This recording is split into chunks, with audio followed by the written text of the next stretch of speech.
Tomato కొత్తిమీర పచ్చడి ఎప్పుడైనా ట్రై చేశారా? ట్రై చేయకపోతే ఒక్కసారి ట్రై చేయండి. టేస్ట్ అయితే సూపర్ ఉంది. ఫస్ట్ ఒక గోళంలోకి టమోటోస్ అయితే తీసుకున్నాను. అలాగే కొత్తిమీర కూడా కట్ చేసి తీసుకున్నాననమాట. కొత్తిమీర కొంచెం క్వాంటిటీ ఎక్కువ తీసుకోవాలి. తర్వాత ఆనియన్స్, పచ్చిమిర్చి, కొంచెం చింతపండు, కొంచెం ఉప్పు అన్నీ వేసేసి కొద్దిగా ఆయిల్ ఏసేసి అలాగే కొద్దిగా వాటర్ చల్లేసి మూత పెట్టేశాను.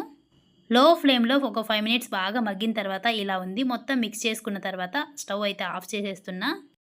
మరీ మెత్తగా మగ్గాల్సిన అవసరం లేదండి. ఇది మళ్ళీ తిరగవాతలో బాగా మగ్గుతుంది. అప్పుడే మంచి టేస్ట్ వస్తది. దీన్ని మొత్తం మిక్సీ జార్‌లో వేసుకొని ఇలా మెత్తగా పేస్ట్‌లాగా చేసేసుకున్నా.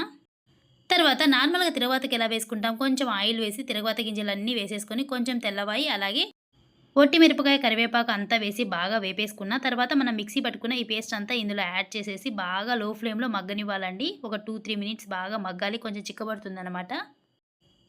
కొంచెం నెయ్యేసుకొని, ఈ పచ్చడేసుకొని వేడి వేడి అన్నంలో తిన్నామనుకో ఎంత టేస్ట్ ఉందో నిజంగా నేనైతే కరెంట్ పోయింది నేను తినే టైంలో మధ్యలో గూడా. అయినా ఆపకోకుండా కంటిన్యూగా తినేస్తా ఉన్నా. తింటా ఉంటే ఒక డౌటొచ్చిందండి నాకు. వంట చేస్తూ తింటా ఉంటాం కాబట్టేనా లేడీస్ లావైపోతా ఉంటాం అనే డౌటొచ్చింది.